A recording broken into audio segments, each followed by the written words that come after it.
በእርግጥም ይህ እጅግ አስገራሚ ታሪክ ነው።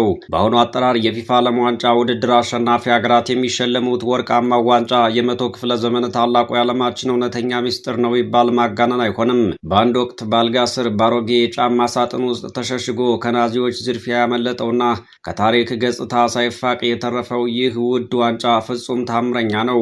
ዋንጫው በለንደን አደባባይ በሌቦች እጅ ተሰርቆ በጠፋበት ወቅት በአነፍናፊ ውሻ ከመሬት ውስጥ ተቆፍሮ ተገኝቷል። ይኸው የዓለም ዋንጫ በብራዚል ምድርም የጠፋ ሲሆን ሳይገኝ እንደቀረ ይነገራል።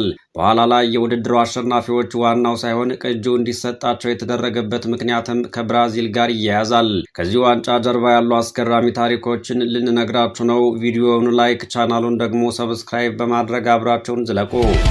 የፊፋ የዓለም ዋንጫ እግር ኳስ ውድድርን የሚያሸንፉ ሀገራት የሚበረከትላቸው የወርቃማው ዋንጫ ስሪትና ታሪክ ውስብስብነቱ ያየለ ነው። ዋንጫው የተሰራው እንደ አውሮፓውያን አቆጣጠር በ1929 ነበረ። ይኸውም የዓለም እግር ኳስ ማህበር ፊፋ የመጀመሪያውን የዓለም ዋንጫ ውድድር በ1930 በኡራጓይ ለማካሄድ ሲያስብ ለአሸናፊው የሚሰጥ ልዩ ዋንጫ እንዲዘጋጅ ባስተላለፈው ትዕዛዝ መሰረት የተፈጸመ ነበር። ዋንጫውን የነደፈውና የሰራው አቤል ላፍለር የተባለ ታዋቂ ፈረንሳዊ የቅርጻ ቅርጽ ባለሙያ ሲሆን ያዘጋጀው ቅርጽም የድል አምላክ የተባለችውን ናይኪ የተሸከመች ሴት ምስል ነበርም። እሷም 8 ማዕዘን ባለው ሰማያዊ የላጲስ ላዙሊ እብረ መነድ መሰረት ላይ የወርቅ ዋንጫ በጭንቅላቷ ላይ ተሸክማ የምትታይ ነበረች። በዚያን ጊዜ ዋንጫው የተሰራው በፈረንሳይ ፓሪስ ከተማ ውስጥ ነው። ዋንጫው መጀመሪያ ሲሰራ እንዲሁ ቪክትሪ ወይም ደግሞ ድል በሚል ስም ይጠራ እንደነበር ይነገራል። ነገር ግን እንደ አውሮፓውያን አቆጣጠር በ1946 ፊፋ ውድድሩን ለጀመረውና ለረጅም ጊዜ የፊፋ ፕሬዝዳንት ለነበረው ፈረንሳዊው ዙል ሪሜ ክብር ሲባል ዋንጫውን በስሙ የዙል ሪሜ ዋንጫ ብሎ ሰይሞት ነበር። ይህን ታሪካዊ ዋንጫ ታዲያ ለመጀመሪያ ጊዜ ያሸነፈችው ሀገር ኡራጓይ ነች። ጊዜው በ1930 ሲሆን ውድድሩን በራሷ አስተናግዳ በፍጻሜው ጨዋታ ጎረቤቷን አርጀንቲናን 4-2 በሆነ ውጤት በማሸነፍ የመጀመሪያዋ የዓለም ዋንጫ ሻምፒዮን መሆን የቻለች ነው። ይሁንና ከዚያ ቀጥሎ የነበረው የዓለም ጦርነት ለዓለም ዋንጫ ውድድርም ሆነ ለወርቃማው ዋንጫ ህልውና ፈታኝ ነበር። በተለይ በሁለተኛ ዓለም ጦርነት ወቅት ዋንጫው ከተቃጣበት የስርቆትና የዘረፋ አደጋ ለማዳን የተደረገው ተጋድሎ የፊልም ታሪክ የሚመስል አስገራሚ ክስተት ነበረ። ይህን የወርቅ ዋንጫ ከጀርመኑ ናዚ ጦር እጅ ለማዳን የተሄደበት ርቀት ውስብስብ ነበር ይሉታል። በ1938 በፈረንሳይ በተካሄደው የዓለም ዋንጫ ጣሊያን ስላሸነፈች ወርቃማው ዙል ሪሜ ዋንጫ የተቀመጠው ሮም በሚገኝ ባንክ ውስጥ ነበር አሉ። ሆኖም በ1938 የሁለተኛ የዓለም ጦርነት ሲፈነዳ የጣሊያን እግር ኳስ ፌዴሬሽን ምክትል ፕሬዝዳንትና የፊፋ ስራ አስፈጻሚ የነበሩት ዶክተር ኦቲሪኖ ባራሲ ከፍተኛ ስጋት ገባቸው ይላል ታሪኩ። ይህም ናዚዎች የአውሮፓን ከተሞች በሚወሩበት ወቅት ውድ የጥበብ ስራዎችንና ወርቅ የመዝረፍ ከፍተኛ ልምድ ስለነበራቸው ነበር። እናም ይህ ዋንጫ የናዚ ኢላማ እንደሚሆን ጥርጣሬ ገባቸው። በዚህ ወቅት ዶክተር ኦቲሪኖ ባራሲ ዋንጫው በባንክ ውስጥ መቆየቱ አስተማማኝ እንዳልሆነ ሲገነዘቡ በሚስጥር ወደ ባንኩ በመሄድ ዋንጫውን አውጥተው ወደ ቤታቸው አዛወሩት። ይሄው ብልጥ ሰው ናዚዎች ዋንጫውን ፍለጋ ቤታቸውን ሊፈትሹ እንደሚችሉ ስላወቁም በጣም አስገራሚ መሸሸጊያ መርጠዋል። እሱም ዋንጫውን ባሮጌ ጫማ ሳጥን ውስጥ መክተት ነበር። ሳጥኑን ደግሞ ማንም ትኩረት በማይሰጠው ቦታ ካልጋቸው ስር ለመደበቅ ዘይደዋል። የናዚ ወታደሮችም እንደተፈራው የዶክተር ባራሲን ቤት ሰብረው በመግባት የዓለም ዋንጫውን ፍለጋ ከፍተኛ ፍተሻ አደረጉ። ይሁንና ቤቱን በሙሉ ቢያገላብጡም ትኩረታቸው በሙሉ ግድግዳዎች፣ ቁም ሳጥኖችና ውድ ዕቃዎች ላይ በመሆኑ አልጋ ስር የነበረውን አሮጌ ጫማ ሳጥን ሳያዩት አለፉ። ይህ የዶክተር ባራሲ ብልሃትና እርምጃም ታሪካዊውን ዋንጫ ከናዚዎች እጅ አተረፈው። ጦርነቱ ካበቃ በኋላ እንደ አውሮፓውያን አቆጣጠር በ1946 ታዲያ ፊፋ ስብሰባ ሲያደርግ ዶክተር ባራሲ ዋንጫውን ለማስረከብ ችለዋል። በነገራችን ላይ ከ1938 እስከ 1950 በዓለም ጦርነት ምክንያት የዓለም ዋንጫ ውድድር ለ12 ዓመታት ያህል እንዳልተካሄደ ታሪክ ያስረዳል። በ1950 ውድድሩ በብራዚል ዳግም ሲጀመር በጫማ ሳጥን ውስጥ ተደብቆ የተረፈው ይኸው ዙል ሪሜ ዋንጫ ለአሸናፊው ሀገር በክብር ተበርክቷል ነው የሚባለው። ከዚህ በኋላ ደግሞ የቀድሞው ዙል ሪሜ የአሁኑ ፊፋ ወርልድ ካፕ ወይም የፊፋ ዓለም ዋንጫ 2 ጊዜ ተሰርቋል። የመጀመሪያው ስርቆት በለንደን የተከሰተ ነበር። ነገሩ እንዲህ ነው። በወቅቱ እንግሊዝ የዓለም ዋንጫን እንድታስተናግድ ከመመረጧ በፊት ወርቃማው ዙሊሪሜ ዋንጫ ለሕዝብ እይታ ለንደን በሚገኝ አንድ አዳራሽ ውስጥ ተቀምጦ ነበር። በዚህ ጊዜ ታዲያ ሌቦች አዳራሽ ውስጥ በስውር ገብተው ሰረቁት። መላው እንግሊዝና ፊፋም ደነገጡ።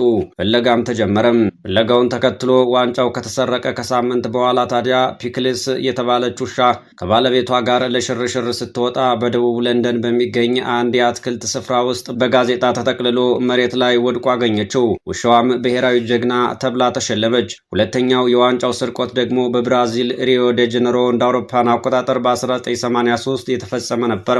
በዚያ ወቅት በፊፋ ሕግ መሰረት አንድ ሀገር የዓለም ዋንጫን 3 ጊዜ ካሸነፈ ዋንጫውን ሙሉ በሙሉ ለራሱ የማስቀረት መብት ነበረው።